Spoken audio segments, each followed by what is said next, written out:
আসসালামু আলাইকুম। প্রিয় ভবিষ্যৎ ক্যাডার অফিসার বৃন্দ, সকলকে স্বাগত জানাচ্ছি। আপনারা সবাই জানেন গাণিতিক যুক্তি অংশটি বিসিএস লিখিত পরীক্ষায় সবচেয়ে ভাইটাল অংশগুলোর একটি এবং যারা 46তম লিখিত পরীক্ষা দেবেন, প্রায় 20,000 জন আপনারা টিকেছেন। এই 20,000 পরীক্ষার্থীর মধ্যে মিনিমাম 1,000 পরীক্ষার্থী আছেন যারা এই 50-এ 50 পাবেন। তো আপনার অবস্থানটা কোথায় আমি জানি না। আপনার অবস্থানটা যদি জিরোতেও হয় তাহলেও আপনার পক্ষেও এই গাণিতিক যুক্তি অংশে 50-এ 50 পাওয়া সম্ভব। এই কথাটা এত কনফিডেন্টলি আমি কেন বললাম? কারণ আমি নিজে গণিতের একজন অত্যন্ত দুর্বল ছাত্রী। কিন্তু আমি যেহেতু আমার দুর্বলতাটা জানতাম, সেজন্য আমি কিন্তু গণিতে বেশ টাইম ইনভেস্ট করেছি এবং গণিতে টাইম দেওয়ার কারণে আমার ক্ষেত্রে যেটা হয়েছে, আমি কিন্তু 4টা লিখিততেই গণিতে ভালো করেছি। আমি 2টি নম্বর তুলেছি, 2টিতেই কিন্তু আমি 85+ পেয়েছি। বাকি 41 এবং 43টি বিসিএস এটা নাম্বার তুলিনি, তবে সেখানে আমি আরো ভালো করার কথা। যাই হোক, তো এখন আসি গাণিতিক যুক্তি অংশে আমরা প্রস্তুতিটা কিভাবে নিব। দেখুন, গাণিতিক যুক্তি অংশে আমাদের টোটাল 12টি চ্যাপ্টার আছে। এই 12টি চ্যাপ্টারের মধ্য থেকে ঘুরিয়ে ফিরিয়ে 12 সেট প্রশ্ন হয় এবং সেখান থেকে 10 সেট প্রশ্ন আনসার করতে হয়। এক একটা সেটে 5 করে থাকে। কোনো 5 সেটের প্রশ্নে আবার দেখা যায় 2.5 মার্কসের নাম্বারও থাকে। তো বিগত যে 35 থেকে 45 নাম্বার, যেটা নতুন সিলেবাসে পরীক্ষাগুলো হচ্ছে, সেই পরীক্ষাগুলো বিশ্লেষণ করে দেখা যায় যে বীজগণিত অংশ যেটা আছে সেখান থেকে প্রায় 25 থেকে 35 পর্যন্ত নাম্বার চলে আসে। পাটিগণিত থেকে দেখা যায় 10 থেকে 20 নাম্বার আসে এবং জ্যামিতি থেকে 10 থেকে 20 নাম্বার আসে। তো এগুলোর কম্বাইন যে প্রিপারেশনটা, সেটাই আমাদেরকে নিতে হবে। কোনোটাই আমাদেরকে ছাড়া যাবে না, কারণ সবগুলো যদি আপনার করা থাকে, একটা যদি ধরুন আপনি অনেক ভালো করেন কিন্তু ওই সেটটা থেকে অনেক কঠিন প্রশ্ন করে ফেললো যেটা আপনি পারতেছেন না, বাট যেটা আপনি একটু কম করলেন সেটা থেকে একটু কঠিন মনে করেন, সেখান থেকে একটা সহজ প্রশ্ন চলে আসলো, তখন আপনি এটা করতে পারলেন। তাই সবগুলো সম্পর্কে একটা ভালো আইডিয়া থাকলে আপনি 50-এ 50 পাওয়াটা খুবই সহজ। আপনাদের প্রিপারেশনটা শুরু করার আগে আপনারা যেটা করবেন, আপনারা একটা গাইড বই কিনবেন। ওরাকলও কিনতে পারেন, ওরাকলটাও ভালো, আবার অ্যাসুরেন্সটাও ভালো। আমি 2টিই কিনেছিলাম। 2টি কিনে আসলে লাভ নেই, একটা কিনলেই যথেষ্ট। তো আর ডাইজেস্ট আপনারা তো এটা পরে ম্যাথের জন্য কিন্তু আপনারা শুধু ডাইজেস্টের উপর নির্ভর করতে পারবেন না, ম্যাথটা আপনাদেরকে একটু ডিটেইলে পড়তে হবে। প্রথমে আপনারা যে গাইড বইটা কিনবেন, এরপরে হচ্ছে নবম দশম শ্রেণীর জেনারেল ম্যাথ, ইন্টারমিডিয়েটের নবম দশম শ্রেণীর জেনারেল এবং হায়ার ম্যাথ, এবং ইন্টারমিডিয়েটের হায়ার ম্যাথের জন্য হায়ার ম্যাথ লাগে 2-একটা চ্যাপ্টার আছে আমাদের এখানে, সেখান থেকে করতে হবে।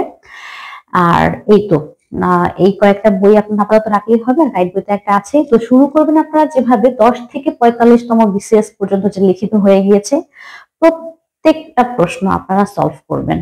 ওখান থেকে প্রশ্নগুলো সলভ এভাবে করবেন যাতে আপনি ওই ধরনের অঙ্ক যদি আসে একটাও যাতে আপনার ভুল না হয়। এবং আই অ্যাসিউর ইউ, যদি আপনারা এই 10ম থেকে 45তম বিগত বছরের প্রশ্নগুলো ওরকম পুঙ্খানুপুঙ্খ ভাবে সলভ করে ফেলেন, আপনারা 25 থেকে 30 নম্বর হুবহু কমন পাবেন।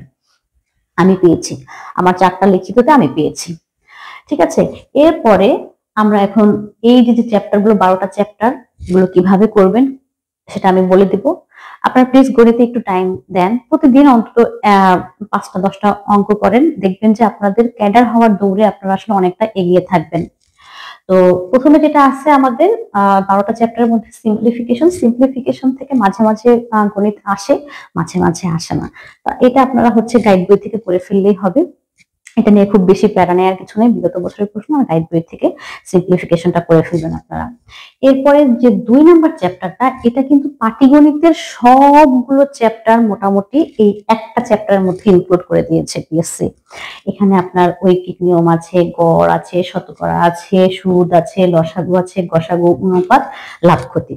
তো এখান থেকে দেখা যায় প্রতি বছরই মিনিমাম 2 সেট তো প্রশ্ন আসেই, কখনো 3 সেট আসে, আবার অনেক সময় দেখা যায় যে বীজগণিত অতিরিক্ত দেওয়ার কারণে এখান থেকে, যেমন 38তম বিসিএস এ পাটিগণিত থেকে কোনো কোয়েশ্চেনই ছিল না, মিনিমাম মানে এখান থেকে 2টা 3টা প্রশ্ন আপনার আসবে। এটা আপনারা হচ্ছে নবম দশম শ্রেণীর যে জেনারেল ম্যাথটা আছে সেখান থেকে সুন্দর মতো প্রত্যেকটা চ্যাপ্টার ওয়াইজ করে ফেলবেন। এরপরে সময় পেলে তখন গাইড বই থেকে করবেন। এরপরে 3 নাম্বার যেটা আছে অ্যালজেব্রা, মানে বীজগণিত অংশে প্রথম আছে সূত্র, বহুপদী, উৎপাদক, একঘাত, দ্বিঘাত, অসমতা। এইখান থেকে কিন্তু আপনারা কখনো দেখা যায় 2 সেট প্রশ্ন চলে আসে, তবে 1 সেট তো মিনিমাম পাবেনই। এবং এই অংশটা কিন্তু বিগত বছরের প্রশ্ন সলভ করলে দেখা যায় কমন চলে আসে। তারপর আপনারা এখান থেকে তো করবেন, এই বিগত বছর থেকে করবেন নবম দশম শ্রেণীর higher math plus general math, দুইটা থেকে যদি করেন একেবারে বই থেকে হুবহু কপি পেস্ট করে অঙ্ক দিয়ে দেয় এখান থেকে, ঠিক আছে। অসমতাটার ক্ষেত্রে এখানে একটু বোঝার বিষয় আছে। আপনারা যারা একটু ম্যাথ ভালো পারে তাদের কাছ থেকে যে অসমতা, তারপরে বিন্যাস, সমাবেশ, সেট, চিত্র, এই অঙ্কগুলো করে ফেলবেন, ঠিক আছে। যে অঙ্কগুলো একটু কঠিন, এটা যারা ম্যাথ স্টুডেন্ট আছে বা সায়েন্স ব্যাকগ্রাউন্ডের আছে, আপনার ফ্রেন্ড অনেক ভালো ম্যাথে, তার কাছ থেকে শিখে ফেলবেন। এরপরে আছে 4 number system of linear equation. এটাও মানে খুব বেশি আসে এরকম না, দেখা যায় মাঝে মাঝে চলে আসে, মাঝে মাঝে আসে না। এটা আপনারা হচ্ছে থেকে গাইড বই থেকেই করে ফেলতে পারবেন।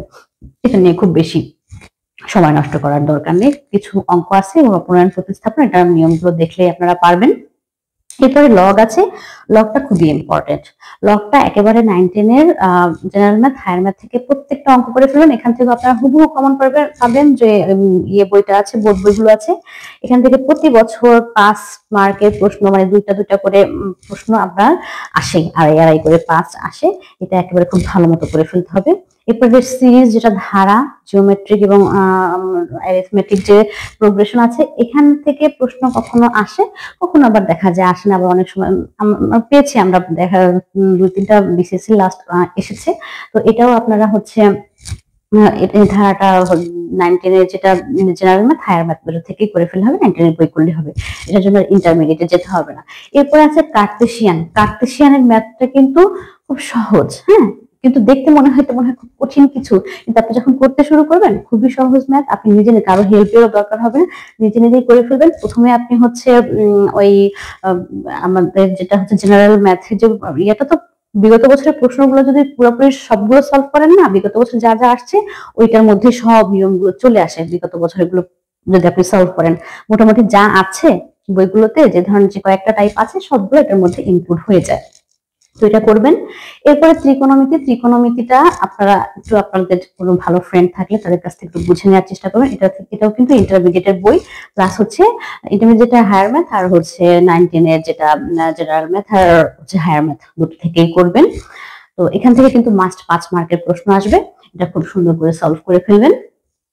এরপর আছে সেট থিওরি, ভেন ডায়াগ্রাম। এটাও দেখা যায় আপনি যদি বিগত বছরের প্রশ্নটা ভালো মতো সলভ করেন, তাহলে দেখবেন যে মোটামুটি ওই নিয়মের মধ্যে চলে আসে সবকিছু। এটা কিন্তু খুব টেকনিক্যাল। যেমন এই চ্যাপ্টারটা আমি প্রচুর করেছি, এবং আমি প্রচুর করার পরে যখন আমি আমার ফ্রেন্ডের কাছ থেকে এটা করেছিলাম, এরপর থেকে মানে আমার জাস্ট পরীক্ষার প্রশ্ন দেখলে আমার উত্তর বের করতে 1 সেকেন্ডও লাগলো না, এরপর জাস্ট লিখতে যতখানি সময় লাগে। এরপরে হচ্ছে বিন্যাস, সমাবেশ, সম্ভাব্যতা। এখানে তো অনেক নিয়ম আছে, কঠিনও আছে। আপনারা এটাও একটা আপনাদের ফ্রেন্ডদের কাছ থেকে বা ইউটিউবেও দেখা যায় অনেক এরকম চ্যানেল আছে, আপনারা হচ্ছে অন্যরকম পাঠশালা ফলো করতে পারেন, অন্যরকম পাঠশালা থেকে কয়েকটা চ্যাপ্টার একটু দেখে নিয়ে করে ফেলতে পারেন। বিন্যাস, সমাবেশ, সম্ভাব্যতাও এখান থেকেও দেখা যায় প্রতি বছরই 5 নাম্বারের প্রশ্ন আসে, এটাও করে ফেলবেন। তো এই বীজগণিত, পাটিগণিত গেল। এবার আসি আমরা জ্যামিতিতে। এখন জ্যামিতিতে দেখা যায় প্রত্যেক বছরই 2টা বা 3টা প্রশ্ন চলে আসে। দেখা যায় এই যে 7 নাম্বার যে চ্যাপ্টারে যেটা আছে ত্রিভুজ, বৃত্ত, এখানে রেখা, কোণ সবকিছু মিলে দেখা যায় ত্রিভুজ থেকে একটা, বৃত্ত থেকে একটা প্রশ্ন চলে আসে। এরপরে 8 নাম্বারে আছে ক্ষেত্রফল সম্পর্কিত উপপাদ্য, এটা থেকেও 1 সেট প্রশ্ন কিন্তু চলে আসে। এখান থেকে আবার যে ক্ষেত্রফলের কিছু সূত্রের অঙ্ক আছে না, এইগুলা আসে। এই সূত্রগুলো আমার পক্ষে মুখস্থ করা সম্ভব হয়নি। আপনার পক্ষে যদি মুখস্থ করা সম্ভব হয়, এগুলো কিন্তু খুব বোঝার বিষয় আছে। যারা ওই ইন্টারমিডিয়েট লেভেলের সায়েন্স পড়েছে, ওরা এগুলা খুব সুন্দর করে একেবারে রিয়েল লাইফ এক্সপেরিয়েন্স এক্সাম্পল দিয়ে হচ্ছে ওরা এটা বুঝাই ফেলতে পারে। এরকম যদি কারো কাছ থেকে বুঝতে পারেন তাহলে তো ভালো। আর আমি পারিনি, আপনারা চেষ্টা করে ফেলতে পারেন। তো এখান থেকে যে 3 সেট প্রশ্নের জন্য আপনারা 9, 10 এর বই প্লাস হচ্ছে ইন্টারমিডিয়েটের, এটা ইন্টারমিডিয়েটের দরকার নেই, 9, 10 এর বই থেকেই সবগুলো করে ফেলা হবে। আর এটা হচ্ছে 9, 10 এর বই থেকে বেশি বেশি বিগত বছরের প্রশ্নতে আসলে অনেক আছে, তো এগুলো করলে মোটামুটি সব ইনক্লুড হয়ে যায়। তো এইভাবে সবগুলো করেন। এরপরে পরীক্ষা নিজেরা একটু মডেল টেস্ট দেওয়ার চেষ্টা করেন, বা কোনো একটা কোচিং এ যদি অনলাইনে বা গিয়ে মডেল টেস্ট দিতে পারেন, পরীক্ষা দিতে পারেন, সেটা আপনাদের জন্য নিজেদের প্রিপারেশনটা যাচাই করার জন্য খুবই ভালো হয়। তো ওইভাবে ম্যাথ করতে থাকেন, প্রতিদিন ম্যাথ করেন। ম্যাথ করতে করতে দেখবেন যে ম্যাথের প্রতি একটা এত ভালোবাসা তৈরি হয়ে গিয়েছে যে আসলে ম্যাথই করতে ভালো লাগতেছে। আর এই জন্য বলি যে এখানে তো এই গাণিতিক যুক্তি 50 নাম্বার আর ওখানে মানসিক দক্ষতা 50 নাম্বার আছে, এখানে কিন্তু 95+ মার্ক তোলা সম্ভব। তাই এটাকে খুব গুরুত্ব সহকারে পড়তে হবে। তো সবাই পড়াশোনা করুন। আজকে এই পর্যন্তই। আল্লাহ হাফেজ। আসসালামু আলাইকুম।